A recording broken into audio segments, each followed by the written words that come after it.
Las Vegas is a city known for pleasure and joy. However, it is no stranger to tragedy. Last fall, a lone gunman during a music festival fired over 1,100 rounds from his hotel room into the crowd below, killing 58 people and injuring over 800. It's the most deadly shooting by an individual in our country's history. While this event may leave us with diminished hope, the story of how Las Vegas and its people came together and responded is truly an uplifting one. One of the quickest responses was the creation of this beautiful healing garden, offering a place for those seeking closure and remembrance. We are here today with Jessica Anderson, Director of Community Relations and Human Resources at Get Outdoors Nevada, the organization tasked with maintaining this beautiful garden. Yes. It's great to meet you, Jessica. Nice to Thank meet you for having us. Of course. One of the first things that I was just blown away by was the rapid execution of this project. Sometimes things like this take months to put together, but that's not the case here, is it? No, it wasn't at all. The garden was built in just about 3 days. It was conceptualized by a man named Jay Plegancool, who is one of the owners of Stone Rose Landscapes. And after the shooting happened, him and his partner Daniel were, I believe, sitting down for coffee the next morning and just, like all of us, just kind of absorbing everything that just happened. You know, they're landscapers by trade, and they kind of just started sketching out what this garden is going to look like. And they were friends with some folks in the city, and they had this piece of land, and they said, go ahead and do it. And so once the news got out about it, volunteers just started showing up by the hundreds. Wow. It was built in 3 days, and the dedication of it was done on October 6th, I believe. So a whole 5 days after the shooting, this place was up and done and being dedicated. That is amazing. I think the speed with which that comes through really speaks a lot about Las Vegas and its people. You mentioned kind of the flood of volunteers. Is there like an estimated number about how many people were actually here on those 3 days working on this? There wasn't a complete total count, but it was upwards of the 400 to 500. Wow. For those 3 days, kind of over the span of those 3 days. Sure. They were at times more people here than they knew what to do with. Like, yeah, there was sure. just, what can I do? And they managed it. People kept going. I believe they were working pretty much around the clock, 24 hours a day, and just made it happen. So speaking of the place a little bit, is there a specific importance to this exact location, or what's the reason for it being here exactly? There isn't, if we're totally honest. It was a plot of land that had some designs for potentially a dog park or something like that that the city already owned. And so when Jay came to the city about it, they said, hey, we already have this spot, so let's just do it here. There are 58 trees that surround the area, one for each of the victims of the shooting. And then the tree of life over here, which is a giant oak tree that was donated by Siegfried and Roy, is our giant centerpiece. The center heart was, there's tiles that were created by survivors and volunteers and everybody that came out to help with the building of it.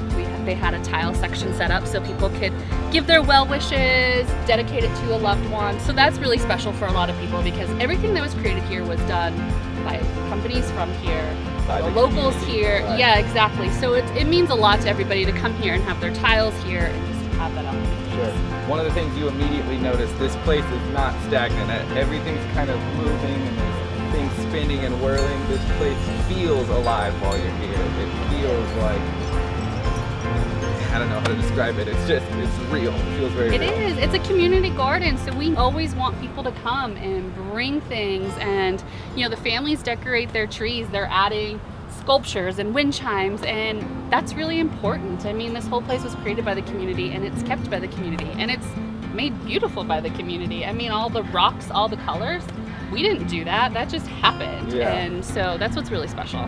Yeah, it is really special. You can tell just by being here, you can feel how special and important this place is to the community and the people who not only use it for remembrance or closure, but also just, it's a beautiful park for the community regardless.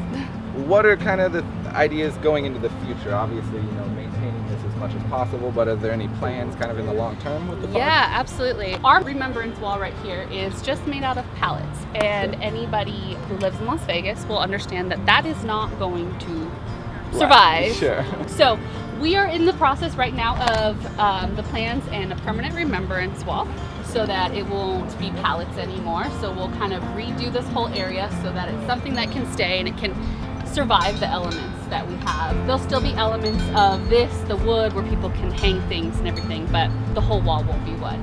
we are going to be building a perimeter fence and wall around, just a short one, just to kind of enclose it a little bit more, which will allow for some more tiles and some more of that kind of element on it. And then the lot next door is also being purchased or purchased already by the city of Las Vegas.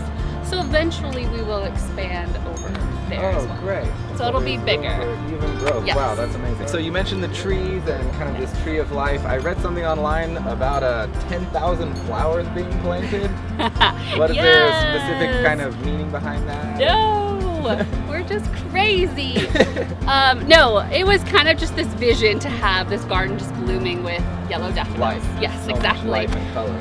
So we raised money to purchase it actually wound up being 11,000 daffodil bulbs. Wow. And we had the community come out. We had about 300 volunteers come out for that to just get as many as possible into the ground.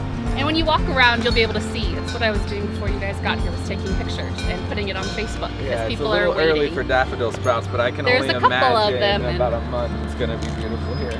Obviously, the creation of this place is done, so a lot of the volunteer work has already been done. Is there any way that people who are interested in helping out or playing a role, either on social media or any projects you guys are doing, where people could help out in that way?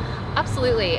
Even though it looks done, it's not. We'll Yeah, always sure. find ways to engage the community out here and get volunteers out here, whether it be new planting. Once the walls are built, we're gonna have to replant some things. So it's never done. But yeah, people who follow us on Facebook, it's just LV Healing Garden, and that's where we post everything. So any of the events that we're having, everything that goes on in the garden is really, that's the main portal for it. So that is the best place to find out what's going on. Awesome. If you just want to reach out via email, it's just lvhealinggarden@getoutdoorsnevada.org. Okay. Or you just reach us at Get Outdoors Nevada. That is our organization's name who manages this, so you can find us that way. Call us, mail us, whatever. We'll put all the information down in the description below so you can find it very easily. Yes. That's a good, thank you very much you. for having us out here. This place is amazing. It's so cool that the community could come together in such a rough time and Absolutely. make something so beautiful, so important to so many people. So thank you so much for Thank having us. you.